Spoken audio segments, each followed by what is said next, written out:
함께 박수 치면서 하나님께 찬양 올려드리도록 하겠습니다.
계획이라는 놀라운 사실을 제가 알게 돼서 여러분들과 함께 공유하고 또 찬양하고 싶어서 준비를 했습니다. 제가 1박 2일 동안 춘계 사경회를 다녀왔어요.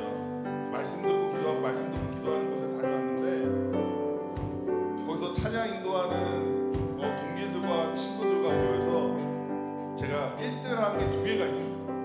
뭘까요? 저희 모습을 보면 아시겠죠? 키와 등치가 1등이었습니다. 네, 태강교회가 1등을 했습니다. 그 두 번째는 이 찬양의 곡들. 형네는 이런 찬양도 해? 형네는 이런 찬양도 해? 우리 교회 성도님들은 다들 하셔. 그래서 부러워하는 거예요. 네, 늘 항상 실로암만 했는데 늘 항상 나의 반석이지 하나님 하면서 찬양했는데 우리 교회 성도님들은 찬양의 가사에 그 찬양에서 나오는 말씀에 은혜 받고 찬양하지 시대를 뛰어넘는 정말 참 신세대 MZ스러우신 성도님들이다라고 하면서 되게 부러워함을 받고 또 그것에 또 1등을 했습니다. 그래서 이 곡을 준비했다기보다는 제가 3개월밖에 안 되지만 찬양 인도를 하면서 계속 새로운 좀 어떻게 보면 어려운 찬양들을 준비하는데 한 번도 불평하지 않고 따라해 주시고 불러주신 여러분들을 볼 때면 정말 하나님이 우생한교회에 계획하신 큰 일이 있음을 고백하게 되었습니다. 그리고 이 찬양의 가사 들어보셔서 알겠죠? 여기까지 우리를 인도하셨습니다. 그리고 그 크신 행할 계획이 앞으로도 엄청 멀리까지 준비되어 있습니다. 그 계획을 주님의 그 붙드심을 제가 함께 박수 치면서 노래 잘 모른다 할지라도 우리가 찬양의 가사와 말씀에 힘이 있는 줄 믿습니다. 함께 박수 치면서 다시 한번 찬양하기를 원합니다. 모두 나와 주 경배하네.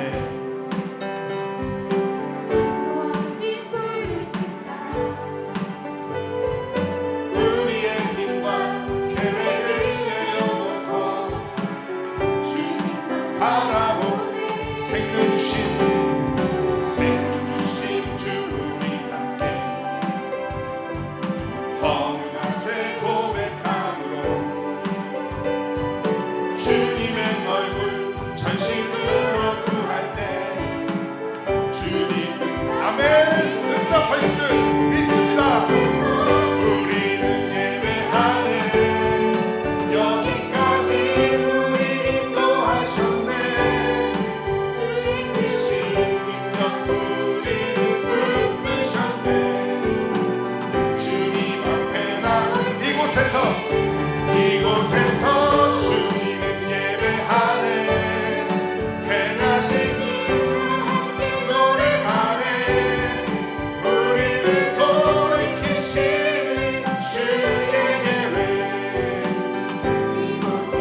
영광의 박수 올려드리도록 하겠습니다.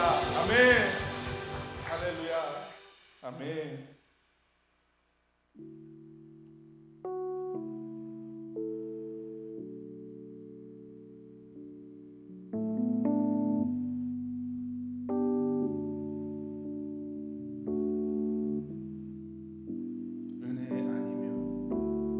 은혜 아니면 살아갈 수가 없네. 호흡마저도 다 주의 것이니 세상 평안과 위로 내게 없어도 예수 오직 예수뿐이네.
참된 평안과 위로 내게 주신 예수 오직 예수뿐이.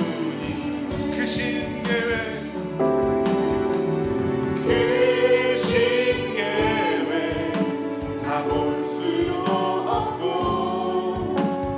작은 고난에 지쳐도 주께 묻기 나의 모든 삶 버티고 견디게 하시네. 다시 한번 크신 계획 다 볼 수도 없고 작은 고난에 지쳐도 주께 묻기 나의 모든 삶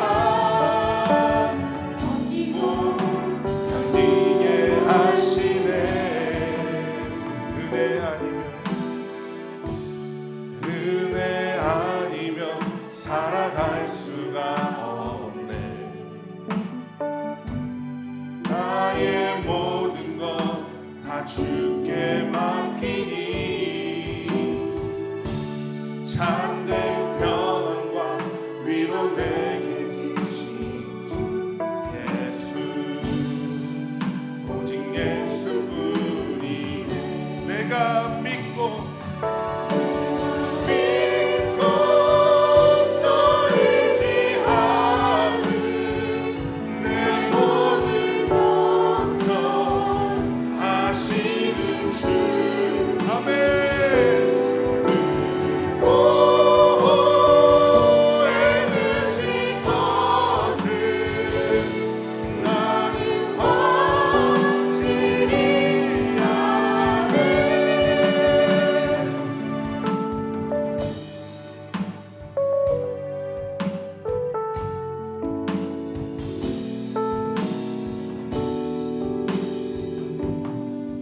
하나님의 은혜로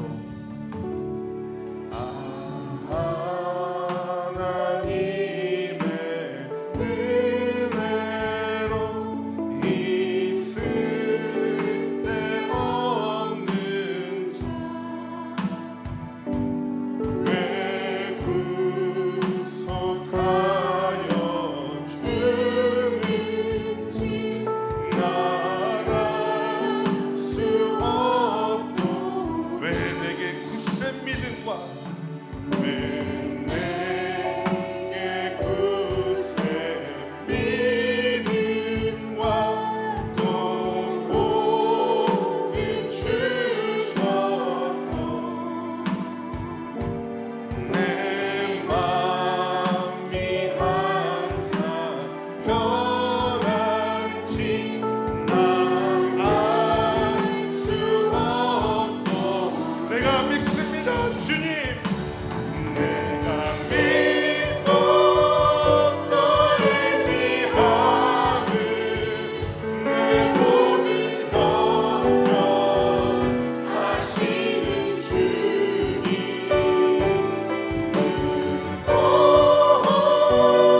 보호해주실 것을 나는 확실히 아네.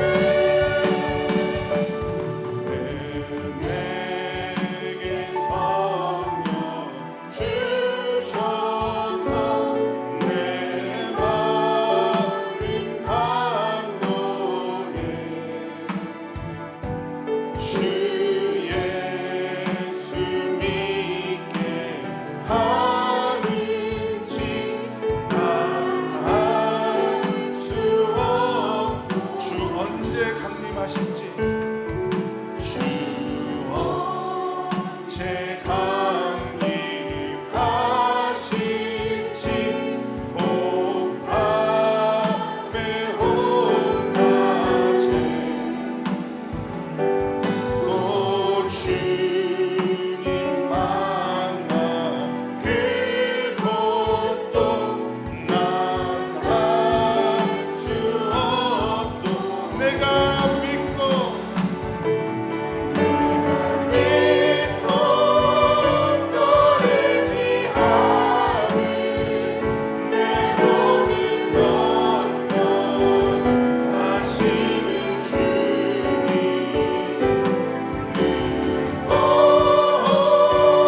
보호해주실 것을 나는 확실히 내가 믿고 할렐루야. 믿고 또 의지하는 내 모든 걱정하시는 주님 보호해주실 것을 나는 확실히 아네. 이 시간 우리 가슴에 손을 얹고 침묵으로 기도하기 원합니다. 하나님의 은혜로 그 하나님의 은혜로 내가 그 하나님의 은혜를 내가 그 하나님을 믿고 또 믿고 의지하겠노라. 가슴 깊이 주님과 대하며 하나님께 감사하시길 바랍니다. 함께 기도하겠습니다. 주님,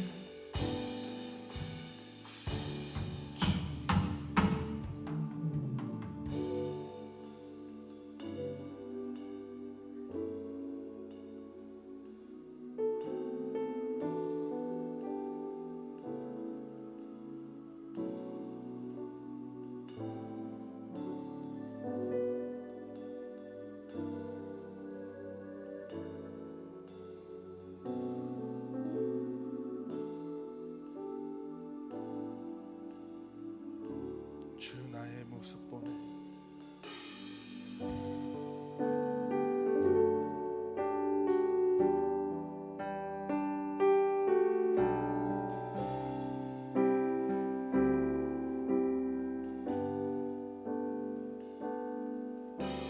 주 나의 모습 보네 상한 나의 맘 보시네 주 나의 눈물 안에 홀로 울던 맘 아시네 다시 한번 주 나의 모습 보네.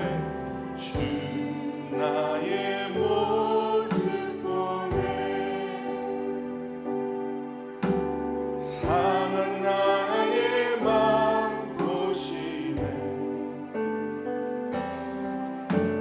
주 나의 눈물 안에 홀로 울던 맘 아시네 세상 소망, 세상 소망 다 사라져가고 주의 사랑은 끝이 없으니 살아가는 이 모든 순간이 주 은혜임을 나는 세상 소망 세상 소망 다 사라져가고 주의 사랑은 끝이 없으니 살아가는 이 모든 순간이 주 은혜임을 나는 믿네 세상 소망 세상 소망 다 사라져가고 주의 사랑 끝이 없으니 살아가는 이 모든 순간이 주 은혜임을 나는 믿네 세상 소망 세상 소망 다 사라져가고 주의 사랑 끝이 없으니 살아가는 이 모든 순간이 주 은혜 주님이 우리를 위해서 싸우고 계시기 때문입니다. 주를 찬양 찬양 손을 들고 찬양 전쟁은 나에게 속한 것 아니니 주 찬양 손을 들고 찬양 전쟁은 하나님께 속한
아멘, 아멘, 아멘. 이 시간 함께 기도하기 원합니다.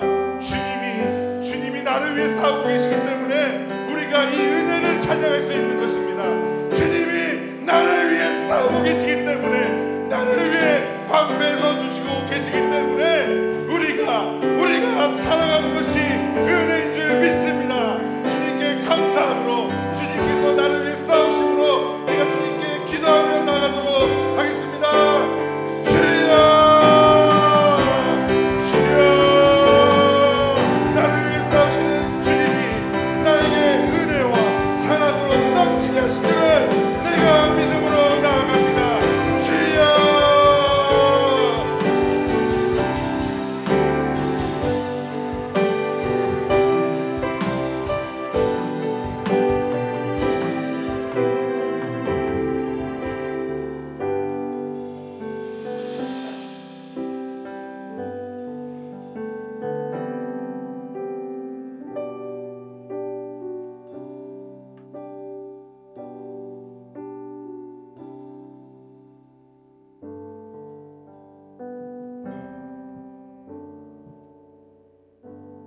수고하고 무거운 짐진 자들아 다 내게로 오라. 내가 너희를 쉬게 하리라고 말씀하신 주님 앞에 한마음 한뜻으로 뜨겁게 찬양하고 예배하게 하시니 감사합니다. 찬양 가운데 역사하시는 주님을 믿고 찬양합니다. 이 자리에 참석한 모든 세간가족 위에 가물어 메마른 땅에 단비를 내리시듯 은혜의 단비를 흠뻑 내려 은혜의 자리가 되게 하옵소서. 각자의 간절한 기도 제목을 들고 이 자리에 나왔습니다. 우리의 간절함에 귀 기울이시고 우리의 소원을 들어주시길 원합니다. 오늘 저녁에도 하나님께서 세우신 목사님을 통하여 우리의 심령 깊은 곳에 폭포수같이 풍성한 생명수를 부어주시길 원합니다. 주의 종의 말씀에 듣는 저희의 마음 문을 열어주시고 저희의 믿음을 견고히 하여 주옵소서. 지난 시간 하나님의 영광을 위해 살지 못한 부분이 있다면 용서하여 주시고 이 땅에 빛과 소금으로 살게 하옵소서. 누구든지 목마르거든 내게 와서 마시고 내가 주는 물은 그 배에서 생수의 강이 흘러나리라고 말씀하신 주님, 이 시간 우리 심령에 성령께서 임재하여 주옵소서. 은혜를 받은 세간가족들 모두 주님의 이름을 위하여 살도록 하시고 복음으로 승리하는 삶을 살기를 결단하는 시간이 되게 하옵소서. 세강의 환우들을 위해 기도합니다. 주님께서 한 번만 만져주신다면 일어설 줄 믿습니다. 유로해 주시고 적절한 시기에 좋은 의료진과 치료의 광선을 비추사 활기찬 일상으로 돌아와 저희와 함께 찬양하며 예배를 드릴 수 있도록 도와주시옵소서. 이 자리에 모인 우리에게도 한없는 축복으로 하루하루 주님을 위해 살아갈 수 있도록 도와주시옵소서. 오늘 기도회를 주님께서 홀로 받아주시고 십자가에서 죽으시고 부활하신 예수 그리스도의 이름으로 기도합니다. 아멘.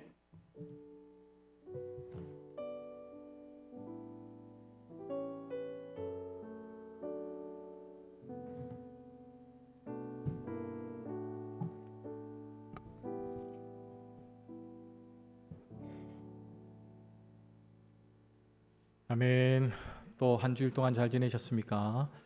오늘 저녁 또 폭포수 같은 은혜가 좀 가야 될 텐데 제가 제일 걱정입니다. 여러분 폭포수 가까이 한번 가보셨습니까? 이스라엘 북부에 가면 유일한 폭포 하나가 있는데 왜 이 폭포수 같은 은혜라고 이야기하는가 곰곰이 생각해 보면 이 폭포 근처에 가면 이 아무 소리도 들리지 않습니다. 아주 가까이 있는 사람과 대화도 들리지 않습니다. 물소리가 얼마나 큰지. 만약 그 폭포수 같은 은혜 하나님의 말씀이라면 정말 아무 소리도 들리지 않고 그 소리밖에 하나님 소리밖에 들리지 않는 거죠. 오늘 우리가 이 시간 다른 모든 세상의 모든 소리를 중단시키시고 하나님의 말씀에 귀를 기울이면서 오직 하나님의 말씀에 집중할 수 있는 믿음의 시간들이 될 수 있기를 축복합니다. 오늘은 이쪽에 많이 앉으시고 이쪽에는 좀 덜 앉으셨는데 그래서 오늘 청군이 이기셨습니다. 청군, 백군 골고루 앉아주시면 제가 시선을 이렇게 가기가 참 좋지요. 우리에게 주시는 하나님의 말씀은 시편 54편 1절에서 우리 7절까지 말씀. 아침 저녁으로 우리 시편을 묵상하고 있는데 우리가 시편을 생각할 때마다 이 찬양이 끊이지 않고 또 우리의 의휘가 이 달라짐을 보게 됩니다. 54편 우리 1절에서 7절까지 말씀을 교독하시겠습니다. 하나님이여 주의 이름으로 나를 구원하시고 주의 힘으로 나를 변호하소서. 내 기도를 들으시며 내 입의 말에 귀를 기울이소서. 낯선 자들이 일어나 나를 치고 포악한 자들이 나의 생명을 수색하며 하나님을 자기 앞에 두지 아니하였음이니이다.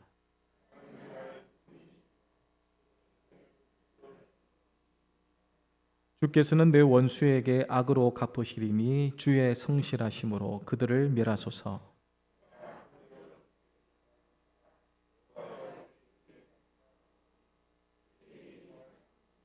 함께 읽습니다. 참으로 주께서는 모든 환난에서 나를 건지시고 내 원수가 보응받는 것을 내 눈이 똑똑히 보게 하셨나이다. 아멘. 아침 저녁으로 이 시편 말씀을 읽으면서 우리의 삶이 이 찬양으로 가득하십니까?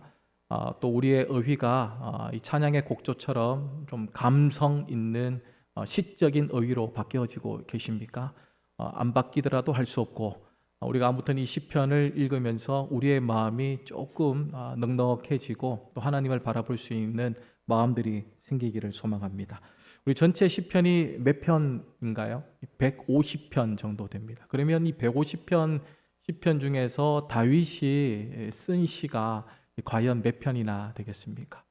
이거 1편부터 150편까지 세어본다라는 것은 힘든 노동입니다. 그래서 대신 가르쳐 드리겠습니다. 한 73편 정도 됩니다. 그러니까 150의 절반이면 75 정도 될 텐데 75 정도 될 텐데 절반 가까운 시를 다윗이 썼다라고 우리가 말할 수 있습니다. 그만큼 다윗의 삶이 좀 파란만장했다라는 것을 우리가 알 수 있습니다. 그런데 다윗에게는 좀 미안한 이야기지만 이 그의 파란만장한 인생이 우리에게는 유익을 줍니다. 왜냐하면 그의 삶을 통해서 우리는 이 소중한 이 시편들을 마주할 수 있기 때문입니다. 동의가 안 되시는군요. 다윗이 그런 인생을 살지 않았다면 이 놀라운 이 시편의 고백이 우리에게 전해지지 않을 텐데 다윗에게 되게 미안하지만 그 파란만장한 인생 때문에 이 훌륭한 찬양의 곡조가 나오게 되었고 우리가 때로는 감사로 또 탄원으로 그렇게 우리가 배워갈 수 있고 또 우리가 읽을 수 있게 됩니다. 오늘의 본문인 54편도 마찬가지인데 우리에게 깊은 깨달음과 이 통찰을 주십니다. 특히 오늘 시편 54편의 말씀을 우리가 표제를 통해서 보면 이 마스길이라는 말이 나와 있습니다. 여러분 가진 성경책을 한번 보시죠. 마스길이라고 아마 되어 있을 겁니다. 다윗의 이 마스길이라는 말은 뭐 경리단길, 밤리단길 이런 길 이름이 아니라 이거 준비했는데 안 웃고 그냥 준비한 건데 밤리단길, 경리단길 준비한 건데 그런 길 이름이 아니라 이 마스길이라는 말은 깨닫다, 생각하다 이런 뜻을 가지고 있습니다. 그러니까 이 마스길이라는 말은 교훈적인 시다라는 것을 우리에게 미리 알려주는 거죠. 그러니까 이 시편 마스길이라고 적혀 있다 그러면 이건 교훈을 우리에게 주는 시구나. 그래서 우리가 이것을 배워야 한다, 이 가르쳐야 한다. 그 마음을 우리가 가지고 읽으실 필요가 있습니다. 교훈적인 시다. 우리에게 주실 깨달음과 이 배움이 있다라는 말입니다.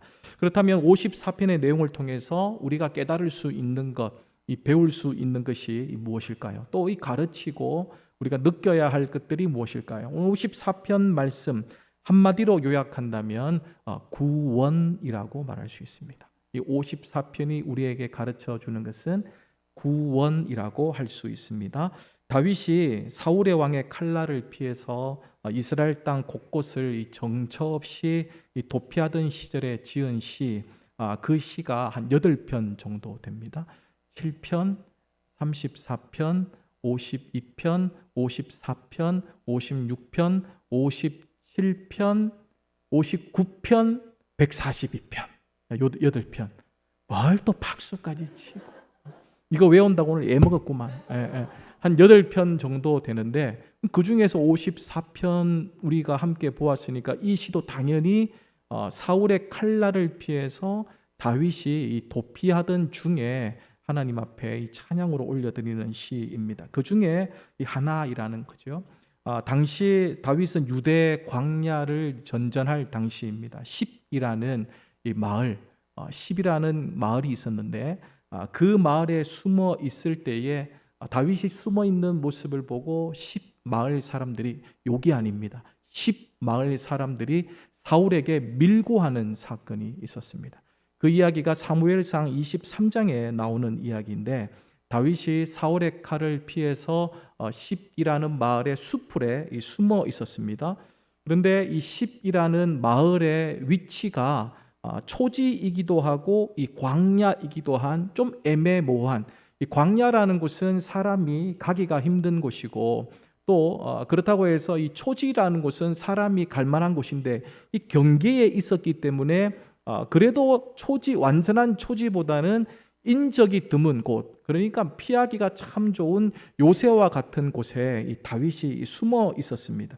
광야와 초지의 중간쯤에 자리 잡고 있어서 숨기에 참 좋은 곳이었는데 그래서 요새가 분명한데 이 10 사람들이 그를 어디에 있다, 다윗이 어디에 있다라는 위치를 이 사울에게 밀고 합니다.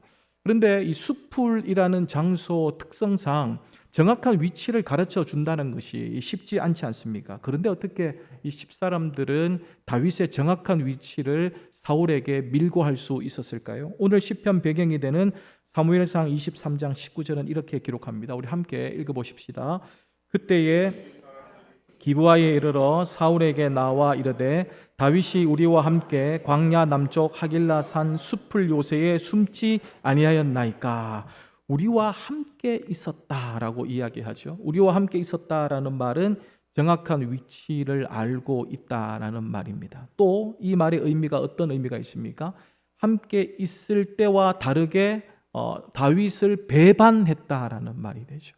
함께 있을 때 참 좋았는데 같이 있다 보니 여기 앞에 제사장들이 몰살당하는 85명이나 죽임을 당하는 사건을 그들이 들으면서 우리도 다윗과 함께 있다가 이 마을 전체가 이 피바다가 될 수 있겠다라는 생각을 그들이 했기 때문에 사울에게 이 밀고 하기로 이 작정을 합니다.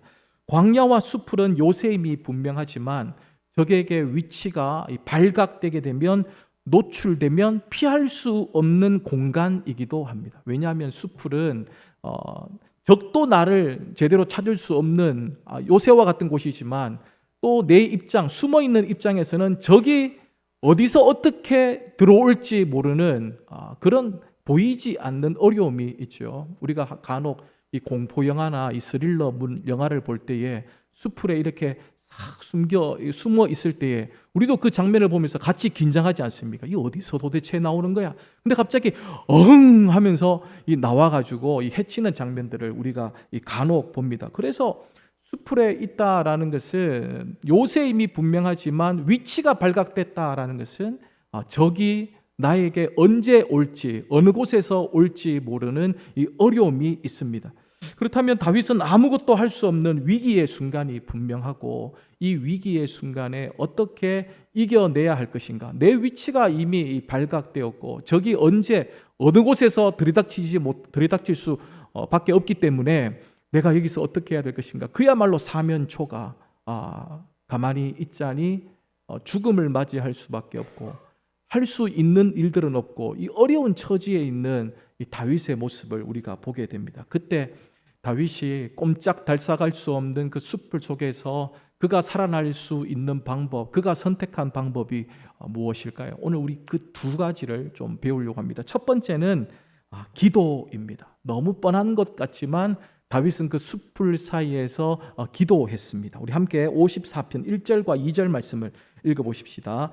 하나님이여 주의 이름으로 나를 구원하시고 주의 힘으로 나를 변호하소서. 하나님이여 내 기도를 들으시며 내 입의 말에 귀를 기울이소서. 뻔한 이야기 같지만 그러나 우리가 오늘 이 말씀에서 다윗의 기도의 이 특징 하나가 있음을 우리가 발견할 수 있습니다. 기도하기에 앞서 하나님의 힘으로 자기를 판단해 줄 것을 다윗이 호소하고 있습니다. 자기를 판단해 달라. 구체적인 기도의 제목이 들어가기 전에 하나님 나를 좀 판단해 주십시오. 이 말은 다윗은 이 세상 내 악인들로 인해서 불공평과 불평등이 난무하고 있는데 하나님만이 의로운 판결을 할 수 있다.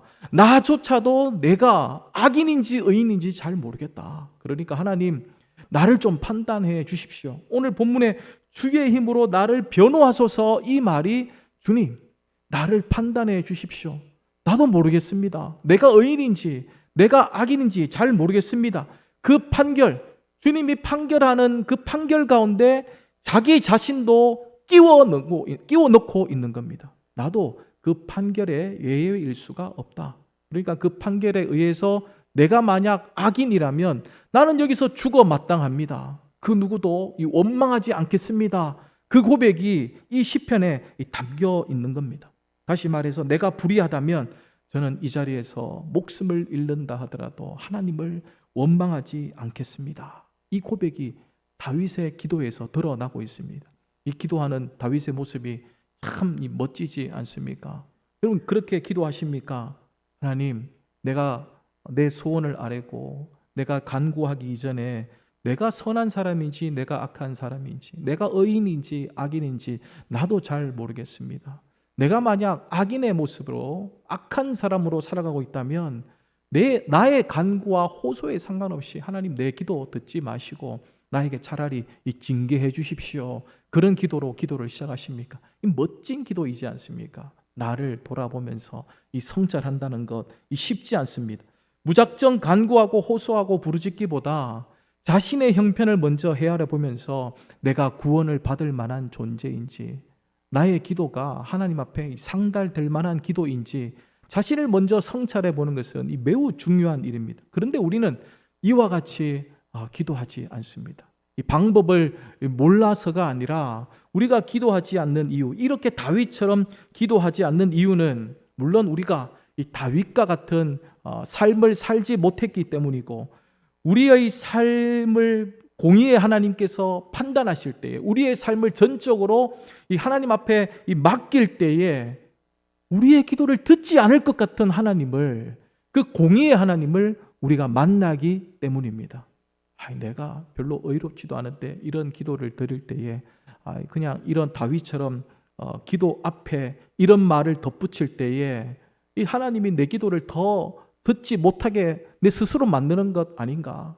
그냥 이런 성찰 없이 내가 기도하면 하나님이 나에 대해서 잘 모르고 응답해 주실 것 같은데 내가 이실짓고 하나님 나를 판단해 주십시오. 내 기도가 맞는 건지 모르겠습니다. 이렇게 기도하면 하나님이 없던 나의 과거들을 들춰보고 내 기도를 그렇게 살았는데 나한테 어떻게 이런 기도를 들어달라고 할 수 있단 말인가? 그러면서 기도를 들어줄지 않을 것 같으니까 애초에 우리가 다윗처럼 이런 자기 성찰을 앞세우는 기도를 못하고 있습니다. 우리가 다윗처럼 정의롭지 않으니까 또 우리는 다윗처럼 내가 잘못한 것이 무엇입니까? 하나님 내가 잘못한 게 있습니까? 나는 그저 사울에게 쫓기는 신세입니다. 이런 말 따질 것조차도 우리 인생에서 조금도 정의롭거나 의로운 것들을 찾아볼 수 없으니까 우리는 이런 성찰적 기도를 드리지 못하는 겁니다. 그렇다 보니 우리는 공의의 하나님을 잘 찾지 않죠. 공의의 하나님을 잘 찾지 않습니다. 그 대신 우리가 찾는 하나님은 어떤 하나님이십니까? 사랑의 하나님, 용서의 하나님, 이해해 주시는 하나님, 죄를 씻어주시는 하나님, 이런 하나님에 대해서는 우리가 전적으로 기도하면서 찾고 있지만 공의의 하나님에 대해서는 우리가 잘 찾지 않습니다. 어떡할까요? 살려달라고 기도하자니 염치가 없고 가만히 있자니 내 인생의 고통이 가중될 것 같지 않습니까? 이 문제를 해결할 수 있는 방법이 없습니까? 우리는 정말 공의로운 하나님 앞에 기도할 수 없고 염치에 불구하고 수치스럽지만 그 죄를 드러내지 못한 채 들어줄 줄도 안 들을 줄도 모르는 기도를 우리가 드리면서 용서해 주십시오. 사랑해 주십시오. 끊임없이 하나님 앞에 나에게 긍휼을 베풀어 달라고 그런 기도만 할 수 있을까요? 또 그런 기도를 우리 하나님께서 들으실까요? 미국에서 있었던 실제 이야기라고 합니다. 한 여성이 운전을 하다가 속도 위반을 하다가 경찰에게 딱 걸렸습니다. 그래서 경찰이 그에게 이제 우리말로 하면 딱지를 떼주시고 미국은 뭐 즉심에 보낸다면서요. 즉심에 보내서 재판을 받게 합니다. 즉심에 넘겨진 이 여성이 이 판사에게 위반 사실을 잘못을 시인을 했고 판사는 그녀에게 $100의 벌금 아니면 10일 동안 구류형을 주었습니다. 그러나 다음 판사는 법복을 벗고 그녀에게 다가와서 자신의 지갑에서 이 $100를 꺼내서 그 여성에게 주었다고 합니다. 판사는 그 여성의 누구이겠습니까? 이 아버지였습니다. 그러니까 이 아버지는 공의로운 판결을 하는 이 판사이죠.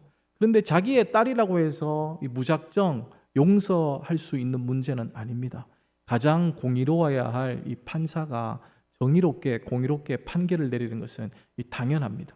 그러나 그렇게 판결을 하고 난 다음 법복을 벗고 난 다음에 그녀의 아버지로 당당히 나아가서 이 $100를 주면서 이것을 벌금을 물게 하는 모습은 이 사랑의 아버지, 이 용서의 아버지를 그 자녀가 경험할 수 있게 하는 거죠. 너는 무죄야. 내가 너를 사랑하기 때문에 너는 무죄야. 이런 말을 감히 할 수 없는 겁니다. 만약 그렇게 했다면 그는 공정한 판사가 되지 못했을 것이며 법을 준수하지도 못했을 겁니다. 그러나 자신의 딸을 사랑했기 때문에 그는 기꺼이 법복을 벗고 판사의 자리에서 내려와서 아버지의 자격으로 그 벌금을 지불했습니다. 그럼 이 이야기가 우리가 생활하고 있는 이 신앙생활과 밀접한 관계가 있다라는 생각이 들지 않습니까? 이 이야기를 들으면서 누가 우리 뇌리에 스쳐 지나갑니까? 이 하나님과 예수님, 하나님과 예수님 그리고 우리의 관계를 너무나도 잘 설명해 주고 있는 이야기입니다. 우리를 향한 하나님의 사랑은 우리가 죄를 지었기 때문에 죽어야 함이 마땅하다. 그렇게 선고하셔야만 했지만 하나님은 의로운 분이시기 때문에 그렇게 선고해야만 했지만 그러나 또한 하나님은 이 사랑의 하나님, 용서의 하나님이시기 때문에 하늘 보좌를 버리시고 기꺼이 이 땅에 내려오셔서 예수 그리스도 인간의 모습으로 이 땅에 오셔서 우리를 위해 십자가에 죽으심으로 모든 죄의 대가를 지불하는 모습, 그 모습을 우리가 오늘 발견하게 됩니다. 하나님은 공의로운 하나님만으로 일관하지 않습니다. 만약 우리 하나님이 공의로운 하나님으로만 일관한다면 우리 중에 살아남아 있을 사람이 아무도 없을 겁니다. 사랑이 담겨 있지 않은, 용서가 담겨 있지 않은 공의의 하나님은 무자비한 무력으로 인해서 질서를 지키지 않는, 선을 행하지 않는, 하나님의 말씀대로 살지 않는 자들을 다 처형하고 말았을 겁니다. 그런데 하나님은 공의의 하나님이시지만 하나님의 사랑과 하나님의 정의와 하나님의 용서가 우리를 긍휼히 여겨주셔서 공의로운 하나님이시지만 자신의 만든 하나님의 말씀을 어기지 않는, 자신이 약속한 그 기준에서 어기지 않는 선에서 자신이 스스로 이 땅에 내려오셔가지고 죄의 대가를 스스로 이 지불하심으로 우리를 사랑해 주시고 이 용서해 주셨습니다. 사도행전에 보면 사울이 나오지 않습니까? 사도행전에 나오는 사울과 오늘 이 다윗을 쫓아가는 사울을 구별할 수 있어야 됩니다. 사도행전에 나오는 사울은 예수 믿는 사람들을 핍박한 사람입니다. 그는 다메섹 도상에서 이 주님을 만나게 됩니다. 만약 공의로운 주님이시라면, 공의로만 가득한 주님이시라면 다메섹 도상에서 사울을 만났을 때에 그 공의로운 주님께서 사울에게 어떻게 해야만 합니까? 지금까지 그가 예수 믿는 사람을 박해했던 그 모든 과거들을 들추어 내면서 그 자리에서 사울의 인생을 끝장내어야 했습니다. 그런데 예수님, 우리 주님은 그렇게 하시지 않았습니다. 그의 인생에 개입하셔서 인생의 방향을 완전히 바꾸어 주시는 거죠. 자기의 잘못을 뉘우치고 깨달았을 때에, 성찰했을 때에 주님이 그 인생에 전적으로 개입하셔서 인생의 방향 전체를 완전히 바꾸어 주십니다. 우리 하나님이 공의의 하나님으로만 존재하신다면 우리는 아무도 버틸 수 없습니다.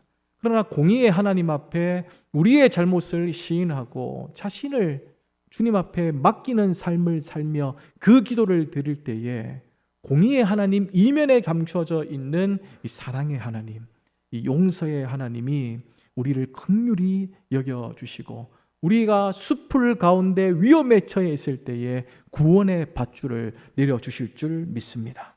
진심으로 자신의 인생을 돌아보며 뉘우친 인생에게 완전히 다른 방향으로 우리를 인도해 주시지 않겠습니까? 우리의 인생에 빠져나갈 길이 보이지 않을 때 온갖 적들이 사나운 짐승처럼 우리에게 다가와서 우리를 삼키려 할 때에 우리가 우선 해야 할 일은 자신을 돌아보며 이렇게 기도를 시작하는 겁니다. 주의 힘으로 나를 판단하소서. 주님, 주님의 힘으로 나를 판단하소서. 그렇게 기도하는 겁니다. 공의로 판단하실 때 내 삶이 부끄럽지만 정의를 품은 하나님의 사랑의 손길로 다가오시기를 우리가 기다려야 합니다. 그때에 우리는 어둠을 뚫고 빛을 맞이할 수 있습니다. 벌써 반주가 나오면 안 돼. 걔 하나밖에 안 했어. 한 개 더 있어. 처음에 우리가 위기가 왔을 때에 호흡을 맞춘 지가 얼마 안 돼서 그래. 예. 우리가 위기가 왔을 때에 우리가 제일 먼저 해야 될 것은 뭐라고 했죠? 기도하는 것. 자기 존재를 드러내면서 기도하는 거라고 이야기했습니다. 그럼 두 번째는 뭘까요? 두 번째는 감사와 찬양입니다. 감사와 찬양을 하는 게 되게 중요합니다. 시편 54편 4절과 5절 말씀을 함께 읽어보십시다. 하나님은 나를 돕는 이시며 주께서는 내 생명을 붙들어 주시는 이시니이다. 주께서는 내 원수에게 악으로 갚으시리니 주의 성실하심으로 그들을 면하소서. 그리고 4절과 5절 말씀을 통해서 다윗의 이 변화를 우리가 볼 수 있게 됩니다. 다윗의 믿음이 작동하고 있는 전환점이 이 4절로부터 시작된다라는 사실을 우리가 알게 되죠. 그 전만 하더라도 나를 판단해 주십시오. 연약한 다윗의 모습이 드러났다면 이 4절부터는 무엇인가 자신이 드리고 있는 기도에 대한 이 확신을 가지고 있음을 우리가 보게 됩니다. 자신의 기도가 이루어짐과 같이 하나님을 찬양하고 감사하는 모습이 이 4절과 5절 말씀에 나타나 있습니다. 다윗이 믿고 있습니다. 무엇을 믿습니까? 하나님께 내가 기도하는 것, 하나님께서 우리의 기도를 들으시고 응답하시리라. 그것을 믿고 있습니다. 여러분, 그냥 기도하는 것하고 내가 기도하면서 믿는 것은 별개입니다. 어떤 이들은 기도만 하는 사람이 있습니다. 그 결과를 내게 주실 것이라 믿고 기도하는 것이 아니라 그냥 기도만 하는 사람들이 있습니다. 그냥 기도만 하는 사람들은 찬양과 감사로 이어지지 않습니다. 그런데 기도하면서 믿음으로 기도하는 사람, 이루어질 줄 확신하고 기도하는 사람은 그 기도가 감사와 이 찬양으로 이어집니다. 우리에게 감사와 찬양은 조건이 아니라 믿음의 결과이기 때문입니다. 여러분들이 이 좋은 일만 있고 수풀에서 근짐을 당해서 밧줄을 잡았기 때문에 감사하고 찬양을 한다면 그건 조건적 감사와 조건적 찬양입니다. 근데 여전히 수풀에 내가 갇혀 있지만 적들이 어디서 들이닥칠지 모르지만 나에게 밧줄을 내려주실 것이다. 나를 구원해 주실 것이다. 그 확신을 가지고 기도하는 사람은 그 어두움 가운데 수풀에 혼자 남겨져 있다 하더라도 그곳에서 찬양을 부를 수 있습니다. 그곳에서 감사할 수 있습니다. 왜냐하면 감사와 찬양은 조건이 아니라 믿음의 결과이기 때문이죠. 오래전 모 교회에서, 여기서 모 교회란 이름 없는 교회가 아니라 제가 신앙생활 했던 교회입니다. 제가 모 교회에서 신앙생활 할 때 이 사찰 집사님 한 분이 계셨는데 그 사찰 집사님 모습이 가끔 한 번씩 이렇게 떠올라요. 그분이 보고 싶다. 그분에게 가고 싶다. 이 떠오를 때가 있습니다. 왜냐하면 그 집사님은 인생을 완전 산전수전을 다 겪으신 분이었습니다. 죽을 병에도 걸리셨고, 그래서 기도원에 전전하시다가 병을 낫는 경험도 하셨고, 그러면서도 자기를 불러주는 것도 없고 자기를 원하는 것도 없어서 이 처참한 삶을 살아가시다가 이 교회 사찰 집사님이 되셨습니다. 그런데 집사님의 형편은 조금도 나아지지 않습니다. 여러분, 사찰 집사, 과거의 사찰 집사 잘 아시겠지만 얼마나 무시를 당하고 또 얼마나 이 곤욕스러운 일들을 많이 경험합니까? 목회자는 목회자대로 스트레스를 주고 이 성도들은 안 되면 이 사찰 집사 탓으로 다 돌렸습니다. 이 스트레스를 받아도 이만저만 받는 것이 아니고 불평을 해도 충분히 불평할 수 있는 그런 삶을 살아가셨습니다. 그런데 이 집사님은 좀처럼 불평하지 않았습니다. 오히려 늘 이 찬송을 입술에 달고 사셨습니다. 그 찬송은 제가 알지도 못하는 찬송입니다. 누가 지은지도 모르는 이 작자 미상, 이분이 지어서 부르는 건가, 뭐 그런 생각도 했습니다. 그런데 제가 최근에 그분을 떠올리면서 그분이 불렀던 이 찬양을 찾아봤더니 이게 물론 작사를 누가 했는지 곡을 누가 썼는지 나오지는 않지만 그 곡이 있더라고요. 그래서 그 곡을 제가 한번 불러보려고 합니다. 그것도 무반주로. 난 목소리가 되니까. 목마른 사슴이 시냇물 찾듯 나의 주님 이 죄인을 찾으셨도다. 양을 위해 생명 바친 목자의 사랑, 그 사랑을 잠시라도 잊지 말지라. 아멘. 여러분, 박수 칠 일이 아니고, 여러분 이 찬양 아십니까? 그럼 옛날 사람입니다. 네. 이 찬양을 하루에 몇 번씩이나 청소를 하시면서 입에 늘 달고 다녀요. 이 찬양이 1절부터 5절까지 있거든요. 근데 1절에서 5절까지만 부르는 게 아니라 자기가 막 지어서 부르기도 하고 이 청소하시면서 계속 이 찬양을 부르셨어요. 근데 그 찬양을 들을 때마다 그 집사님이 생각이 나고, 오늘도 이 찬양을 연습을 하는데 그 집사님이 그렇게 생각이 나더랍니다. 불평과 불만으로 일관될 수밖에 없는 그 삶 가운데서도 몇 번을 닦고 슬면서도 이 찬송을 끝까지 부르셨던, 어두운 저녁에 불 꺼진 교회를 지나가다 보면 교육관 마룻바닥에 혼자 이 찬양을 부르시면서 기도하던 그 집사님의 모습이 지금도 눈에 아련거립니다.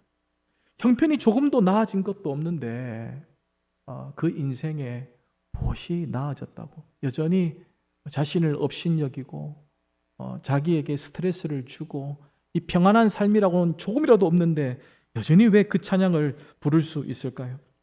하나님께서 자신의 인생을 구원해 주시겠다라는 그 놀라운 계획들에 대해서 확신하고 있기 때문이죠. 내가 지금은 이 찬양을 부르면서 어려운 형편의 삶을 살아가고 있지만, 그러나 내가 하나님이 내 인생을 구원해 주실 것이다. 그래서 내가 그 사랑을 잠시라도 잊을 수 없다. 그 마음으로 여전히 찬양을 부르면서 기도의 자리로, 하나님이 계신 자리로 나아가고 있습니다. 감사와 찬양이 조건이 아니라 믿음의 결과라는 사실을 누구보다도 잘 알았기 때문이죠. 그래서 그 사랑을 잠시라도 잊지 않기 위해 수십 번 이 찬송을 부르고 지어서도 부르고 하나님 주신 그 은혜와 사랑을 잊지 않기 위해서 그렇게 울며 찬양하며 기도의 자리로 나갔던 집사님, 참 귀한 집사님입니다. 사랑하는 성도 여러분, 우리가 믿는 하나님에 대한 확신을 우리가 어떻게 가질 수 있습니까? 벗어날 수 없는 수풀과 같은 인생을 만날 때, 지금 그런 인생을 여러분들이 살고 계신다면 도대체 앞이 보이지 않는, 언제 적들이 나에게 다가올지 모르는 잠시 있을 일들조차도 예상이 되지 않는 그 숲풀과 같은 그 인생 가운데 여러분들이 놓여 있다면 우리가 우선 해야 할 일은 이 전적으로 나 자신을 주님 앞에 의탁하고 우리가 진심으로 주님의 힘으로 나를 판단해 달라고. 주님, 나를 판단해 주십시오. 내가 악인이라면, 내 인생이 지금까지 잘못된 인생이었다면 여기서 나는 죽음을 당한다 하더라도 하나님을 원망하지 않습니다. 그러나 공의의 하나님이시자 사랑의 하나님, 용서의 하나님이시기 때문에 나를 전적으로 긍휼히 여겨주시고 우리를 도와주실 줄 믿습니다. 그 기도를 우선 드려야 합니다. 그리고 그 기도하는 가운데 하나님께서 내게 말씀해 주시고 나를 살려주시겠노라, 나를 도와주시겠노라, 이 확신의 메시지를 준다면 그 결과를 아직까지 내가 받지 못했다 하더라도 감사하고 또 찬양하십시오. 하나님, 받은 줄로 믿고 감사합니다. 받은 줄로 믿고 찬양합니다. 어떤 조건과 상관없이 먼저 드리는 기도, 먼저 드리는 감사, 먼저 드리는 찬송은 우리 주님이 외면하지 않으십니다. 공의의 하나님이시면서 정의를 품은 사랑의 하나님께서 우리에게 긍휼을 베풀어 주실 것입니다. 수풀이 나를 두르고 적이 언제 나에게 다가올지 모르는 이 불안한 상황 가운데 있을 때에 우리가 해야 될 일은 수풀의 틈을 찾는 것이 아니라 수풀의 틈을 찾고 그곳으로 도망가야 되겠다, 그 생각을 하는 것이 아니라 뚫려있는 하늘을 볼 수 있어야 합니다. 세상의 그 어떤 수풀도 하늘을 가릴 수는 없기 때문입니다. 긴 수풀이 되었든 거친 수풀이 되었든 하늘을 가릴 수는 없습니다. 하늘은 언제나 열려 있습니다. 우리가 하늘을 보러 우러러서 기도할 때에 우리를 긍휼히 여기시는 하나님께서 우리 인생 가운데 찾아오셔서 모든 환경을 초월할 수 있는 위로부터 내려주시는 그 은혜를 경험하게 될 줄 믿습니다. 수풀에 놓여 계십니까? 위를 보시면 밧줄을 확인할 수 있습니다. 그 밧줄이 여러분들을 건져내기 위해서 내려오고 있습니다. 감사하십시오. 찬송하십시오. 그리고 기도하십시오. 언제나 우리의 기도보다 더 많은 것을 약속해 주시고 주시는 하나님 앞에 우리가 찬양을 부르며 기도의 자리로 나아가시겠습니다. 나의 기도하는 것보다 더욱 응답하실 하나님 앞에 나아갑시다. 그리고 고백합시다. 나의 힘이 되시는 하나님 앞에 전적으로 나 자신을 맡깁시다. 그리고 확신하며 감사와 찬송을 드립시다. 함께 찬양합니다. 나의 기도하는 것보다 더욱 응답하실 하나님, 나의 기도하는 것보다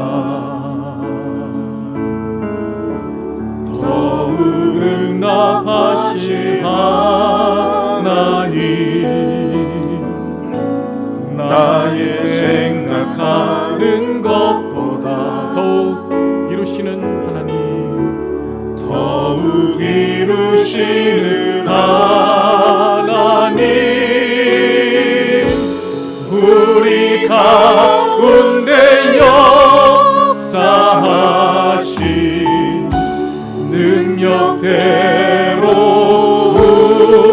우리들의 간구함을 넘치도록 능히 하신 주님께 모든 영광과 존귀 찬양과 경배를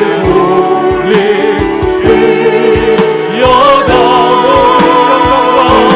모든 영광과 존귀 찬양과 경배를 올리시려다.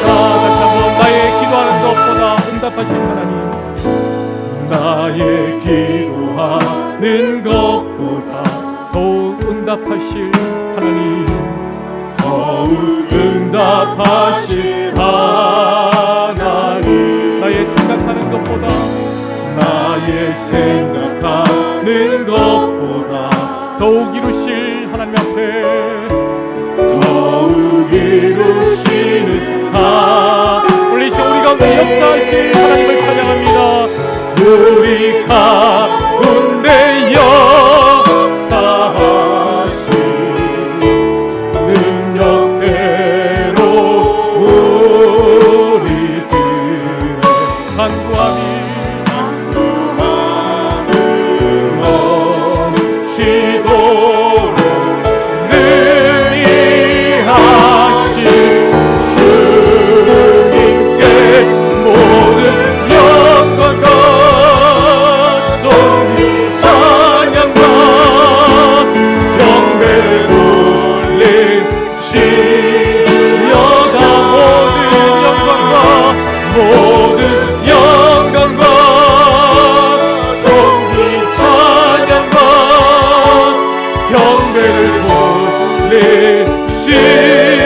모든 영광과 모든 영광과颂이 찬양과 경배를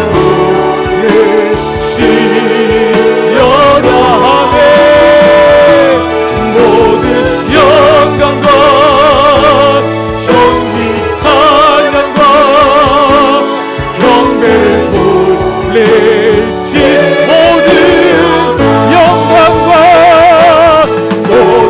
영광과颂이 찬양과 경배를 올릴지어다.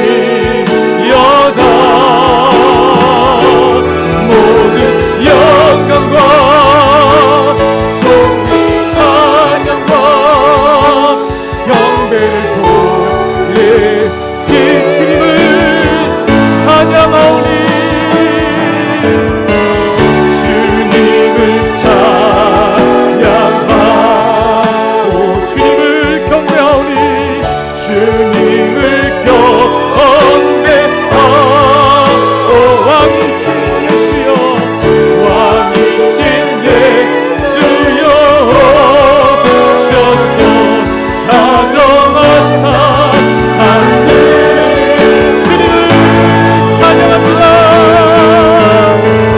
주님을 찬양하오니 주님을 경배하오니 왕이신 예수여 오셔서 자정하사 다스리. 주님을 찬양합니다. 아멘. 주님을 찬양하오니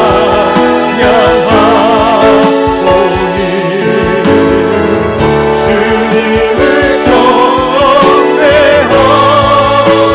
경배하오니 왕이신 예수여 오셔서 자정하사 다스리소서. 예수 우리 왕이여 예수 우리 왕이여 이곳에 오소서. 이곳에 오셔서 보좌로 주여 임하사. 보좌로 주여